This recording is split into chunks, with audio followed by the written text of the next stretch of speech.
Please welcome Kurt Drake.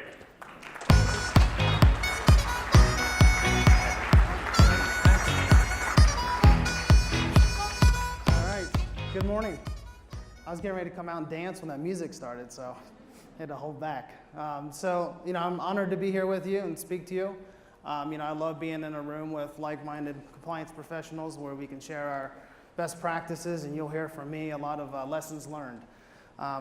I've had a lot of experiences and have a lot of times where I haven't gotten it right, and I hope to share that with you, and I hope from this presentation you get something out of it. Just hearing, and this is a caveat to Wei and to Patrick and also to the governor, we didn't pre-script this presentation, so there are just a ton of similarities and a lot of common threads and themes that you're going to hear in my presentation that were highlighted before. And I wanted to take a lot of notes to highlight this. I'm sure I'm going to forget those, but I'm sure in the Q&A session we can talk about that. But it was really powerful. And as hearing the speakers talk before, and it's probably good so you understand my background and how I grew up and how I think about compliance. With Patrick giving us the history lesson, it really made me think about, my upbringing and what have you.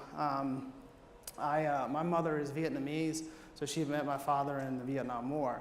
So when she came back, they lived in Kentucky, of all places, on a farm. So you can imagine back in the 70s, growing up in Kentucky, there was, let's just say, diversity challenges and things like that. And that really put into me on just treating everybody the same, having fairness and honesty, integrity. And by the way, my grandfather was a Southern Baptist minister. So I got a lot of interesting experiences. And if you look at over my career, I never wanted to move my entire life. Didn't have that in my cards at all. So I fast forward to 2003. This is when I first got into compliance. Now before that, 8 years, I was an auditor with Deloitte, and I also grew up to the GE finance program. In 2003, they said, we want you to go to Shanghai. Now, granted, my wife never moved her entire life, still the same phone number, same with me. They said, don't worry, you'll come back in 2 or 3 years. So long story short, over 22 years, we've lived 9 years overseas, in Shanghai for 3.5, in Abu Dhabi for 3.5, and then 2 years in Florence, Italy. And I can tell you, obviously, those countries are very different, certainly different than my upbringing, what I was used to. But I will tell you, what I'm going to share with you today is really a 3-step model that I've always applied, no matter how different the situation was or how different the company was. I really focus on 3 steps of building out a compliance program. And not only are those countries different, they're all different situations. So this is my 5th CCO role that I've had. 4 of the 5 have been publicly traded. One's been a $5 billion company, $20 billion company, a $15 billion company, and 1 of the 5 is a private company. And I literally went from one situation where they said, we want a compliance program just like GE. We want it best in class, high integrity, but first you got to define, tell us what compliance is, what is integrity, and you got to write our code of conduct. So I started from that, and that was in the Middle East, so you can imagine the different cultural norms on that. And the head of the audit committee, essentially is the crown prince of Abu Dhabi. So it's a very different portfolio. In the middle, I've had companies where great integrity, they've been on the world's most ethical company listing. Not that that means anything, but certainly they have a good culture of integrity. Been around 150 years and said, look, we got a strong culture, but we want to get better. We want to be world class. I've been on the other end where walked into a situation where they were 1 year into an FCPA investigation with the DOJ and the SEC and said, get us out of this. How does this work? So the experiences have been across the board, not only globally, but also the situation we're in. And what I'd like for you all to think about, I'm going to be provocative in my presentation with you. I'm going to ask you a lot of questions that I really want you to take away, to challenge you on how you think about your compliance program. And really, no matter where you're at, whatever spectrum you're in, is really to think about how you diagnose the leadership at your company, how you diagnose the culture and integrity, and how you want to set a plan from here to get to here, okay? And you'll hear things to me talk about Six Sigma, which I'll get into a second. You know, the root to Six Sigma is data. The other piece is continuous improvement. So as you all know, if we're still doing the same things in compliance we did 2 or 3 years ago, we're in trouble, right? Because the rules are changing, all the presentations and the mishaps. You know, I got to tell you, I go to conferences or speak at a lot of them, people are like, we got Wells Fargo going on, we got Volkswagen, what's next? And I can tell you back in 2003, there was Siemens, a financial crisis, there's always something, okay? And I think you always got to just expect the unexpected and make sure in the meantime your compliance program is ready to deal with what you have.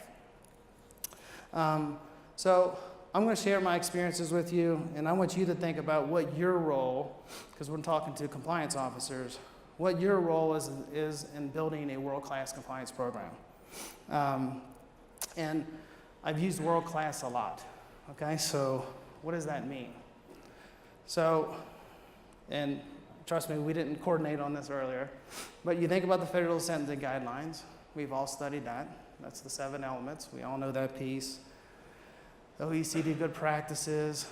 There's the FCPA guide, and of course, with Way here, is the evaluation. Now, when you look at these, I would tell you, and not because I don't have enough Ways in the room, but if you look at the evaluation questions, it's actually the most practical one I ever had as a leader, because I could actually give that to the board, and they would come back to me, because these are pointed questions. I do remember giving them the FCPA guide, and no one ever read it. But there is something to be said about these guidances of being practical and simple. Now, when you look at all these, you step back from it. I mean, they're really frameworks. They're minimums, to be honest with you, of what you should do. And to me, it's kind of the starting point of where we should be. Now, I will say, if you look at most of these readings, and we've read all this, I looked at it from a different lens. I looked at it from a lens of, what does it mean for me as a CCO? What's my responsibility?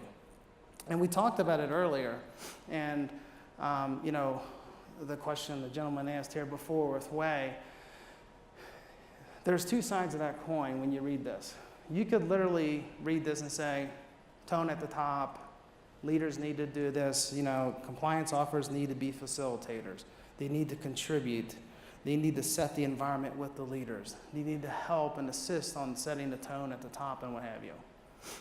When you read those, and believe me, a lot of my colleagues I talk to, you can easily become a bystander in compliance, okay? I challenge my team, and I see my role, I own it. And you gotta help the leaders get there, okay? So obviously the leaders own it, okay? But like I said in the beginning, I will be provocative with you. Think about your role in the compliance program of owning compliance and bringing it to life for your leaders, okay?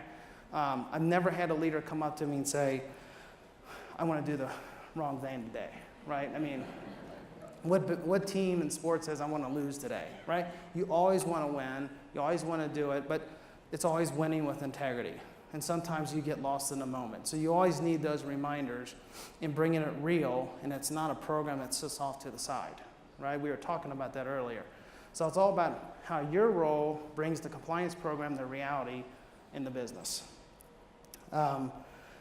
So the first step, okay? And I only have 2 slides. This is 1 slide. And I really want you to think through how you can make a difference. So the first one is having a program. I can't tell you how important that is, okay? It's not the programs of the documents I gave you before, okay? This is, what is your program? Now, I've been a CCO at 5 different companies. You probably think, he's got a playbook and he copy-pastes and puts it in, okay? I can tell you all 5 of those programs are very different, very different. Because the first thing I did, and I thought it was very instructive with the governor, the first thing, what did he do? He listened. That's what he essentially was saying. He's listened to the suburbs, he listened to the city. I did the same, right? And I explained those situations where one was under FCPA investigation, one, how do I even spell integrity, how do I start? Then one in the middle of, we think we're world class. how do you improve those situations? You got to listen. And I know that sounds basic, but I can't tell you how important that is, because you listen to how the leaders talk about integrity. How do they think about integrity? What does it mean to them? What does it mean to their business? And, I was in one business that was heavily regulated in GE with the aircraft engine business, and 45,000 employees, a lot of engineers. And when an airplane goes down or there's an incident, and I was at GE when the Hudson incident happened, there's just a DNA thing in that business, and it's kind of an FAA model. When something happens, first thing you ask yourself is, what happened, when did you know about it, and what'd you do about it? Literally, it's like that. Everything runs from that. So we literally, I thought how to market the compliance program, no different, right? If you're an employee, or you're on a compliance team, or you're a leader, when things go wrong, what did you know, when did you know, and what did you do about it? We played that through and people got it, okay? And it made sense. So I encourage you to understand what is your business model. Make sure you're listening to your stakeholders, how they think about integrity, because that will be ingrained in the business. It won't be something off to the side. I think the other piece, you'll be surprised, is you go out and talk to employees. What do you think about your compliance program? First, do you even know what it is? What's your role in compliance? What do you see the compliance office to be in? And then again, that goes into the listening part. So there's the initial diagnosis of how do I build the program. Once you build that program, you want to check and adjust that as you roll that out. The other piece, and I was hitting with this on the example of the GE example, and you'll hear me talk about Kimberly-Clark. They've had the same values for 145, 46 years, and one of them is caring, which is amazing for a company to have, and it's just not something on the wall. They've literally had it since the founding of the company. And it helps because our main consumer is the mom, right? How do we sell to the mom? How do we think about her needs? How do we get in front of those things? And we think about that in compliance. I want to think about my customer and how we go to market there. So my best friend is in a marketing group. I'm lucky enough to have a great brand team, how they think about selling products. I go to them and say, how do I sell my compliance program? How do I think about how do I win the employees' hearts over, right? And, when I was in GE, this is when Jeff Immelt first took over, and I was in China, and I'll never forget the first meeting I had with him, and I was in my 20s then, and he threw me off, and I came in the room, and he said, hey, what are you selling me today? And it always made me think about, we're always selling something. I was CFO then, so hopefully I was selling good numbers, but it is about what are you selling, what is your brand, and compliance is no different than that. So if you really understand the business, it can be authentic to the culture, okay? And you can weave it right into the daily processes of that business. Now, this one's probably the easiest one, okay? And I think when we had Way's discussion before, this is where you can become a paper program, okay? So I showed you the guidances before. You can easily, how many times, you don't have to raise your hand, but I can tell you, I've had many boards ask me, hey, Kurt, are we in compliance with everything? Do we meet the federal sentencing guidelines, right? And you get an idea of how elementary that is, or how they really don't get what it takes or what it means, okay? So you got to bring that program piece to life, okay? You don't want to show them the 7 lines, check the boxes, because anybody can check that box. Okay, we do training. I mean, it's all a definitional game at that point. You got to bring that program what makes sense, right? Some companies, I don't know, don't like a hotline, they want a helpline. Some companies really value training and communications, and maybe you call that marketing. Whatever it may be, you want it to be authentic to that company, and think about that so it's thoughtful. And more importantly, the leaders feel like this is our program, not the DOJ's compliance program or Kurt's program, okay? The next piece is data. So, I simply think you influence with data. It's really that simple. And It's how we measure and approve and sustain our program, no matter if you're very mature in your compliance program or you're just starting. Wherever you're at in that journey, you got to use data, okay? Because that's how you're going to get your messages across and engage leaders. And I was a Six Sigma black belt in GE. And you're all going to get certified and be a black belt today. So I'll give you the 1-minute version. So the whole thing on Six Sigma is predicated on data, okay? And more than likely, you have a hunch, because sometimes there's not a defect, but you believe you're looking at a defect. And the first phase in Six Sigma, it's a 5-step process, is define. So you define the problem. You define the defect. Once you define that, you then begin to measure that and understand where is it going wrong in the process, how far off am I on the target or the standard. You then start to analyze it with different statistical tools and what have you. You analyze the issue to understand what could be going wrong, and then you identify potential improvements, how to get that defect to the standards you want it to be. And as you're looking at those options, you then finally end on control. And control is the most important one, because that talks about, does it stick?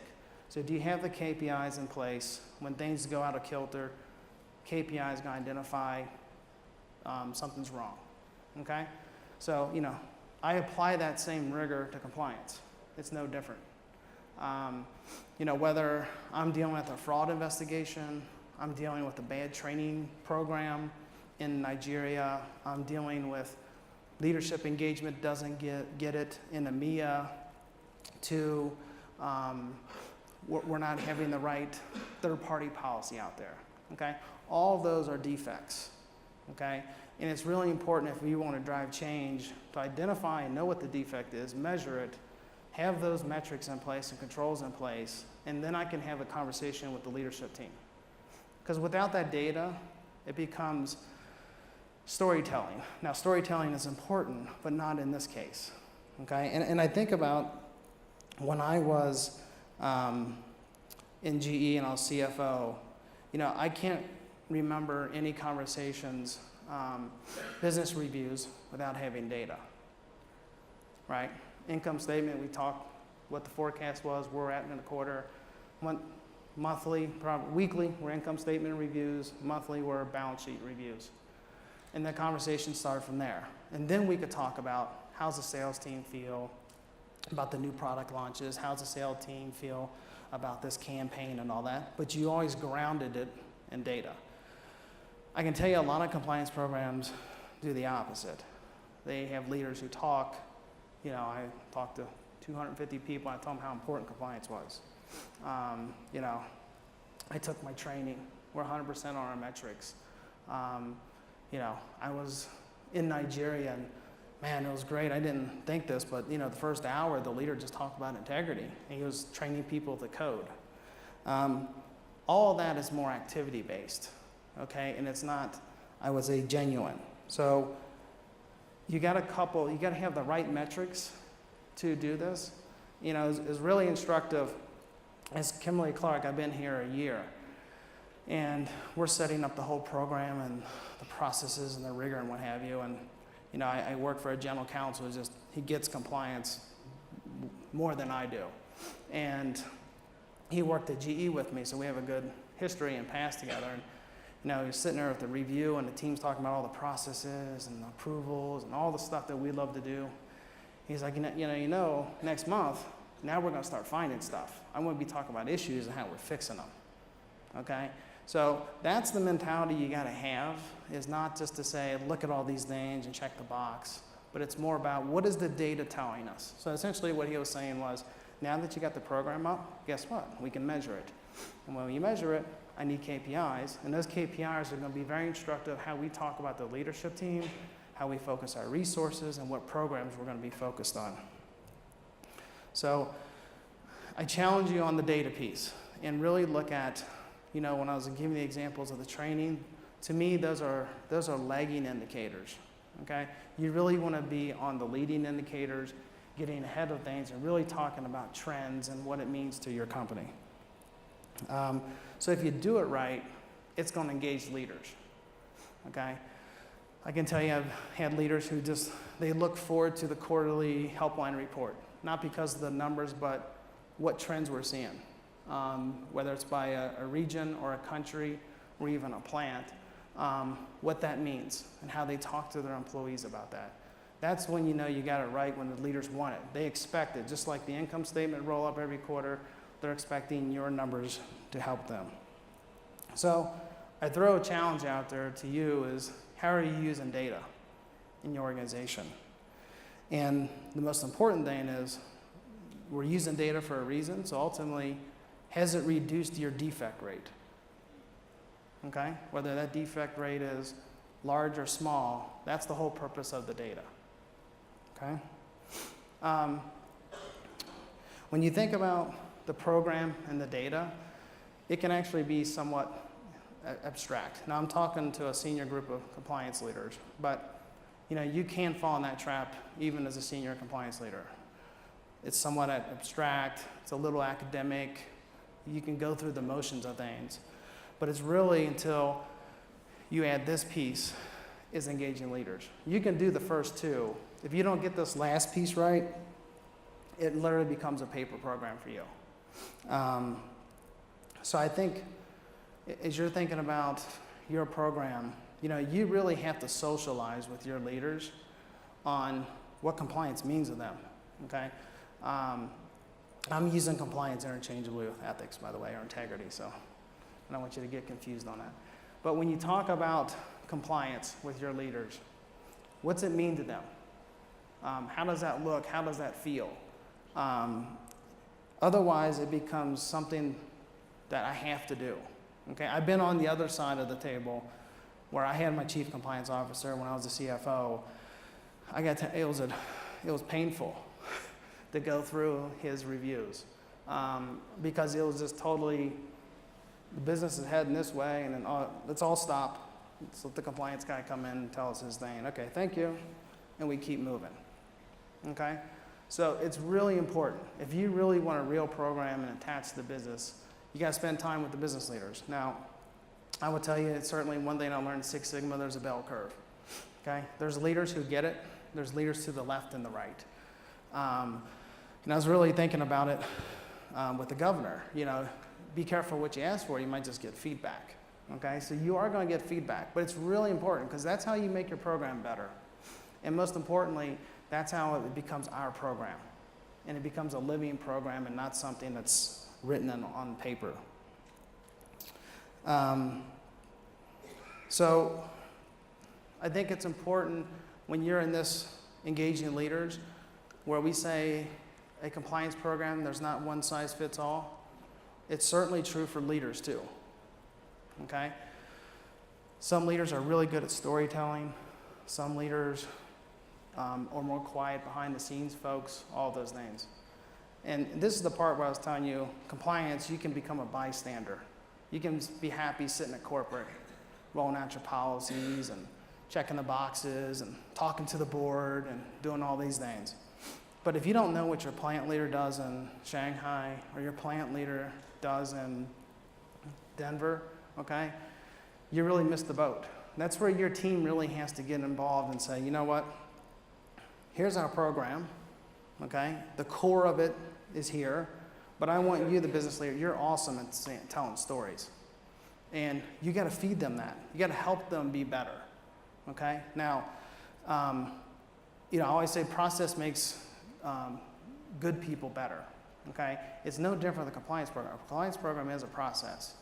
So you want to feed the leaders all the tools and resources as much as you can on making them be authentic. How many times have you heard, I've heard messages back, hey, CEO was in town, he said all the right things. And then the CEO goes back to town, he's like, man, that guy doesn't get compliance. Like, why is that? He's like, he read your talking points off the chart that you wrote. And it was clearly not authentic, okay? So that's the piece where, it's gotta be authentic. You have some leaders who like to tell stories, you like some leaders who have an ice cream social. Maybe we'll start a donut social or something. But there's different things you can do to engage your employees, and you want that leader to feel comfortable in engaging your program. So it's important to think about that. And I asked this earlier on the program piece, but it's also with the leaders. You know, every company I've been in with, I always meet with the top executives and essentially do an NPS, a Net Promoter Score. What do you like about the compliance program? What's working well, what's not? How do you think about it? And I can tell you, it's very instructive, okay? And as you know, just like on conflicts of interest, whether it's real or perceived, it's there, and you need to overcome that. So hearing the voice of the customer and then coming back to them and building that program, you'll get total buy-in because literally it's their program. They feel like that was their idea, and that's the whole idea of compliance, okay? But mind you, they all wanted to do the right thing. So again, I challenge you on don't be a bystander. I can't tell you how many business leaders I know. Kurt, I go to church every week. I want to do the right thing. What do you want me to do in compliance? Okay, now, you could say, you know what, that leader doesn't get it. He doesn't get it. I took it as, you know what, my compliance program, I haven't even told them what it is and what my expectations are. So we built a whole leader's guide for them. And now they live it, and it's something easy for them. So again, think about that, you know, getting the feedback and how you tailor your program. So the first two, it is about bringing all this together. The first two, program and data, that appeals to the mind. It's somewhat intellectual, okay? But you really don't get there to be world-class until you engage their hearts and their passion on what compliance is and what it means to them, okay? At the core, there's a lot of things we want to do. Be honest, fair, and trustworthy. We want to follow all the rules and regs. We all want to do that, okay? And you know, Wei mentioned this before. I don't know any culture that doesn't want to do that, okay? Every country I've been in, everywhere I've lived, people always want to do the right thing, but they do need guidance of how to get that across and how to think about that. So I challenge you on this is when you engage your leaders, do you appeal to their hearts or minds or both? How do you think about that? And, you know, we were talking about it before, and I wish I had all my notes, but we have this thing at Kimberly-Clark, we talk about culture of accountability. And it worked out great, and we were talking about it earlier, is people have their experiences, and they experience that day to day. They have their beliefs, too. And that turns into actions, and that becomes in the results, okay?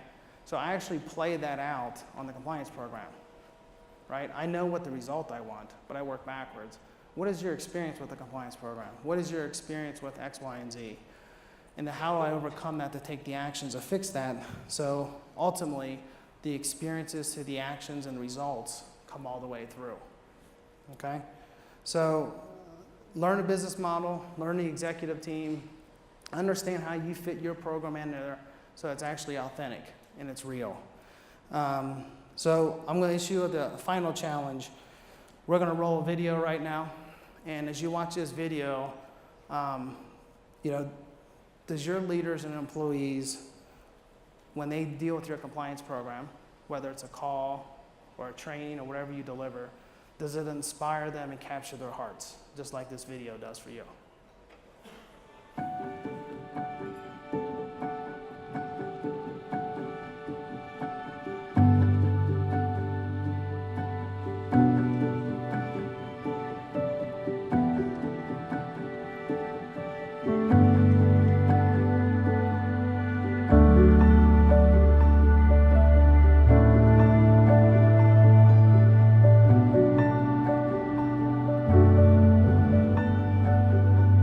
Every Huggies diaper we make is important, but this one is the most important because these babies are so vulnerable and fragile. We put a lot of care into our micropreemie production. It's not like every other production that we have. We shut down the line, we have a whole staff of people that come, they hand inspect every single diaper. It's a very slow process, but it's worth it for these babies.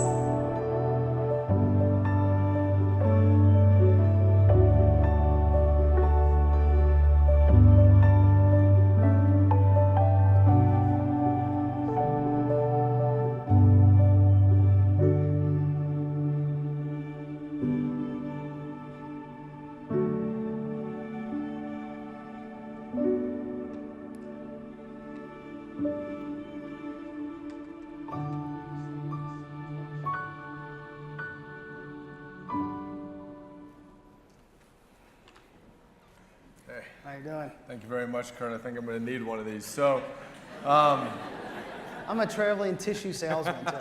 So I have to tell you the story about the first time I saw that video. So it was probably about 3 or 4 days ago, and the marketing team sent me the video and said, this is what Kurt's going to be playing from Kimberly-Clark. And in full disclosure, it was about 11:30 at night. I was actually laying in bed doing what I'm not supposed to be doing, which is on my phone checking emails. And so I get it in, I play the video, and I just like lose it. I mean, tears coming down the whole 9 yards. And I actually woke Kyla up and said, you have to watch this. She watches it, starts crying, and she's like, why did you wake me up? I was like, it's so good. So let's kind of take that theme and go with it for a little bit. So you talked about winning the hearts and minds. You talked about selling. You talked about marketing, which are not things that you always hear about inside the ethics and compliance world. So let's talk about this video. Why did you make it? What did you do with it? How did you use it? Yeah. So we have an annual meeting with the leadership team. It's the top 100 of the company, and we meet together every year. And they were showing videos like this. And, you know, I really got the feeling like, man, I mean, this is just one of many, how we market our products. And it's all about connecting with the consumer, the buyer, the mother. So I thought about, I got to be able to do that in compliance. And, you know, I've been lucky enough to have a good marketing team, how to think about, how do we talk about compliance, how do we engage employees, have these moments. And, you know, when we do these things, it really goes to our safety culture, everything counts, quality, all those. There's just so many themes there, and you rise above any, tell me about regulation, whatever, on page whatever. You get lost in those. And when you look at it from that starting point, it changes the whole ballgame. Yep. So then coming back, so how did you, so you went to marketing and had them make this video for you. Mm-hmm. So how did you deploy it? Where did you use it? So we used it in a lot of training sessions. Just to remind employees, why do we even have compliance? It was the bigger thing of compliance was more integrity. And think about our company values, and we do care, and it's important for us to keep the legacy of the company out there. And there's plenty of examples where, you know, you can lose your reputation in seconds. So we used it in a lot of leadership meetings just to kick off the meeting and talk about why we're really here. So what was the reaction that you got from team members, you know, who are maybe used to kind of one way of doing something, that you came in, you would start with the video. What did you do right after the video? How did you capture that video, and like literally what was the next 5 minutes, right? How do you transition from the heart to, you know, the actionable thing that you're going to do with it? You know, we engaged the top leadership team on why we're showing it. What was the purpose? Because ultimately it was train the trainer, right? It's the leaders going out there and talking about that video and what the purpose was. And, you know, we got a lot of feedback, and it was really good on what ethics means to them and how we think about it. It's actually helped us how we talk about certain things and how we engage certain employees. So it's, you know, I would tell you it opened the dialogue up versus I have to attend this compliance training. So in the, when you sat down with the marketing team to do this, what was it that you were trying to accomplish in the creation of the video? You know, there's all the decisions of how long, how short. You know, it's fascinating that it's so simple in its design, which is something that we care about passionately here at Convergent. How did you begin the conversation with them? Because usually the compliance and ethics guy doesn't walk into the marketing department. You know, it's interesting you asked that question. I met him for the first time when I came in the company, and I spent literally, it was supposed to be an hour meeting, we spent a whole day together. And it was interesting too, because as I talk about leaders and how they think about compliance, he spent literally most of the day talking to me about me.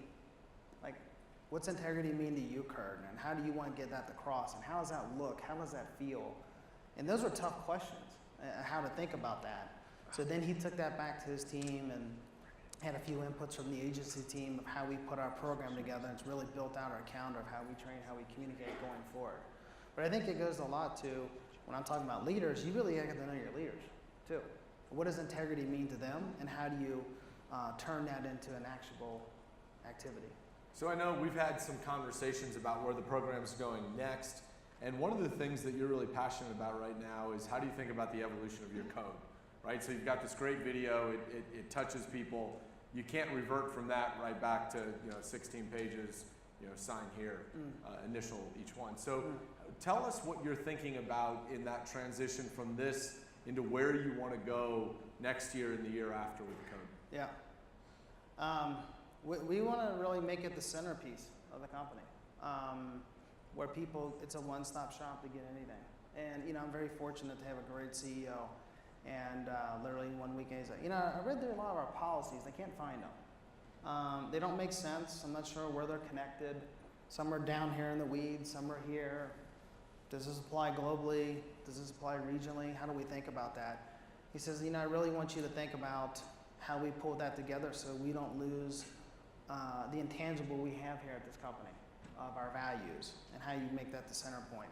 So it's been a great project that I can work with various stakeholders because, as you know, sustainability, supply chain, HR, legal, finance team, it's a team effort of how to bring that together. And literally what we're doing is just bringing it to life. So we're going to have videos, contain over 100 videos of leaders talking about certain policies, very simple, very clickable.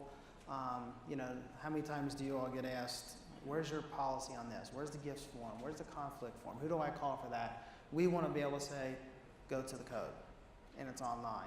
And the good thing is it'll drive data analytics, so we'll know how it's being used, what forms are being used, but more importantly, it's a simple click, 2 down. And then it was a little bit of what Wei was saying in the question earlier is, we do want to go away from, it's a little bit like school, like you have to take these 4 courses this year. We want that code to be a smorgasbord of everything. All of our training's out there, and employees go after that, and they go take that training. Because no one reads a code left to right. It's a reference guide.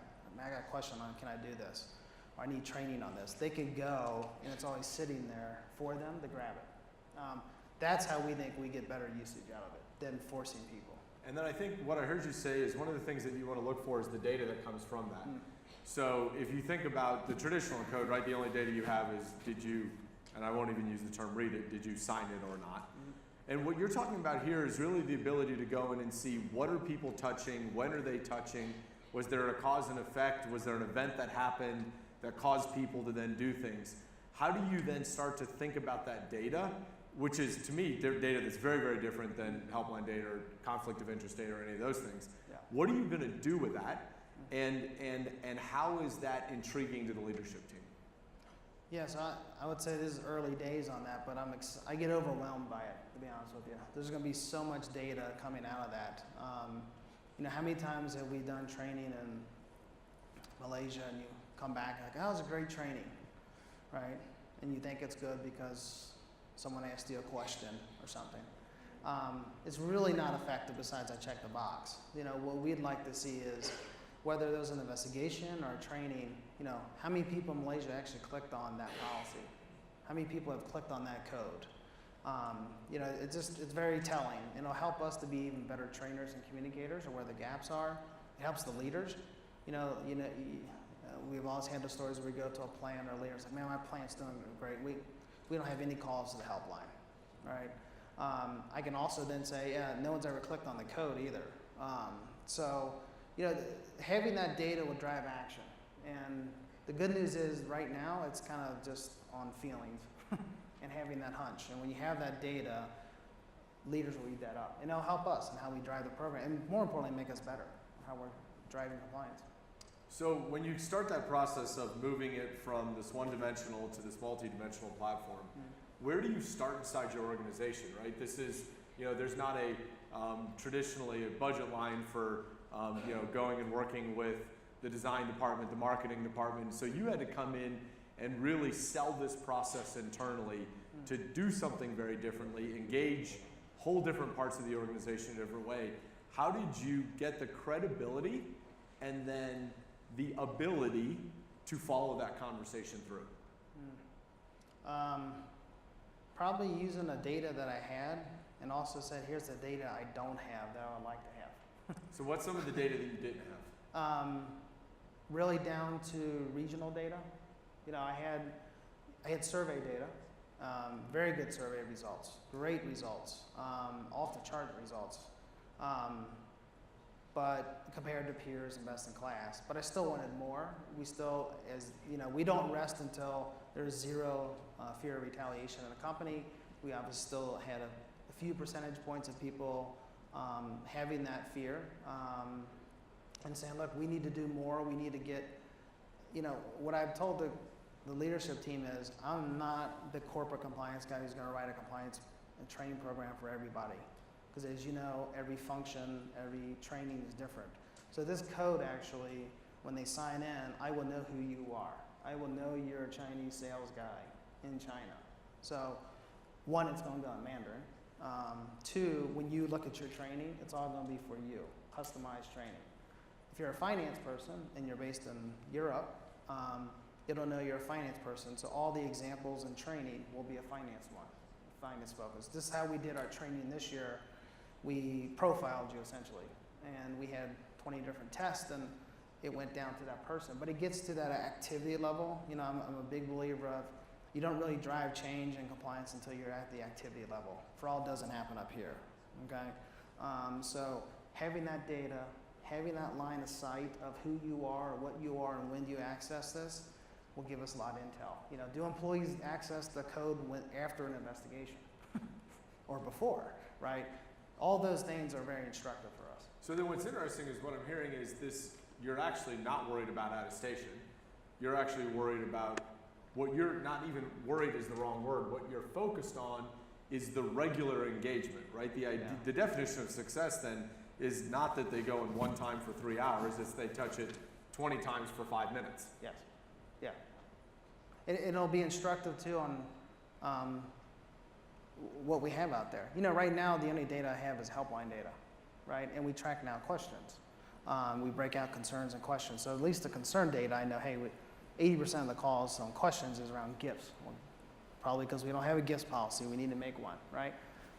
That's good, but it doesn't get to the core, because I'd like to know the Kazakhstan employee that's in sourcing has a gifts question because he's received one, right? Versus a higher level one than some guy in Kazakhstan saying, hey, tell me about our gifts policy. So it's really getting down to that activity level. Then I can really drive change and ultimately help the employee do their job better, because that's what we're here to do. All right. So then you engage the marketing department to create this video.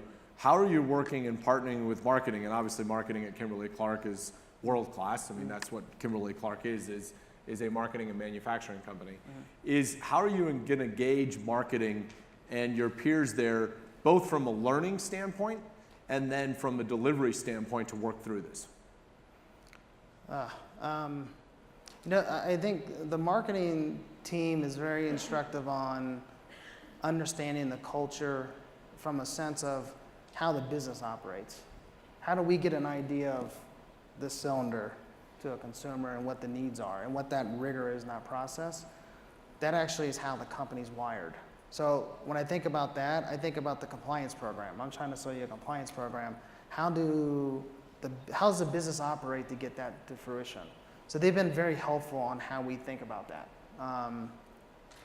I would tell you, it's the HR team. It's a whole team effort on how to get that training out there. But the marketing piece, which I've never had in my career until now, is thinking about this piece because I got that expertise. It's been very helpful because ultimately that's where you win people over. I would tell you that other companies, for the most part, have been very, I would say, there's a spirit in the letter of the law. It's been more on the letter side. When you start thinking about how you brand your program and engage your leaders and be authentic, it's a whole new space, And to give from when you kind of had the idea of we're going to do this different to when you see this coming out, how long is that process?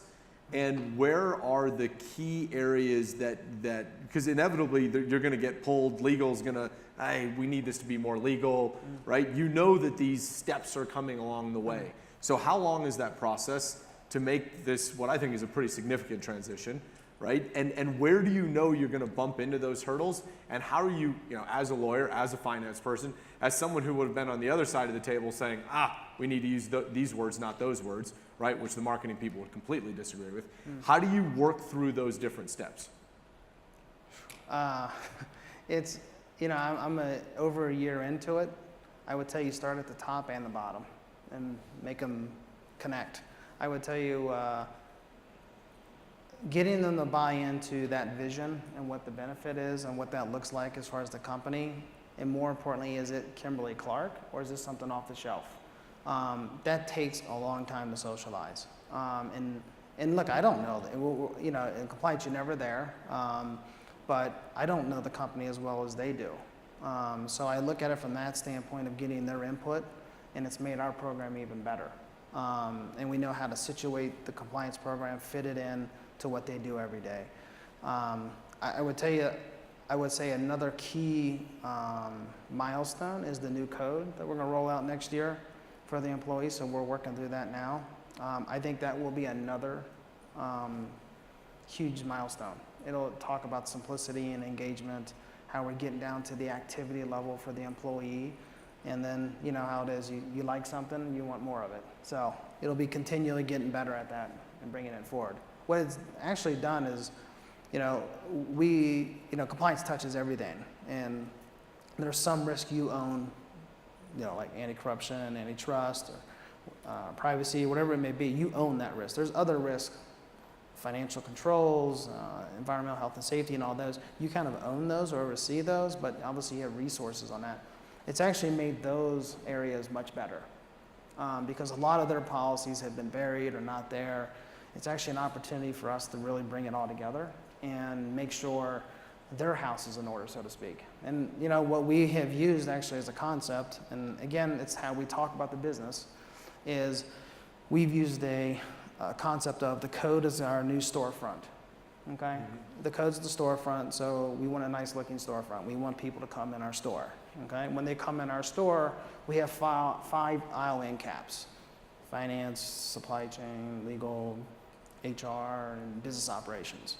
There are aisle end caps. And then I'm saying, hey, aisle end cap owners, okay, you make sure your aisle's in order, because within the aisles we have these shelving and these are the policies. So we're trying to connect to the employee because that's how we talk business-wise, but more importantly, we want that code. People come into the store, they know exactly where it is, it's all in order, and that code is a nice storefront that integrates it together. So it's interesting when we have a member on the executive team, Dave Smith, that whenever we're interviewing an executive, he always pushes what's the person's playbook. Show me how they've done this 10 times before. And what I heard you say earlier in this is the antithesis, which is there isn't a playbook. There isn't one way to do it. And what I also just heard in the statement you made is you were using the language of Kimberly-Clark. You were talking about the Endcap. You were talking about the storefront. And I think that goes back to that listening point that is really, really critical. Because if you use the same words in all 5 companies, if you pull out the Kurt Drake playbook and throw it on the table, you're never going to get to the end cap. Right. And I think that if you want to drive ethics into the center of business, that goes to marketing. You have to use the right words. You have to use the right images. You have to use those things to be able to connect to your customer, which is the team member that you're hoping to nudge at that one moment. Exactly. So on that, I think we're getting ready to head into the lunch section of the day. So Kurt, thank you so much for taking the time to share your thoughts with us, and we look forward to a wonderful afternoon. Great. Thank you.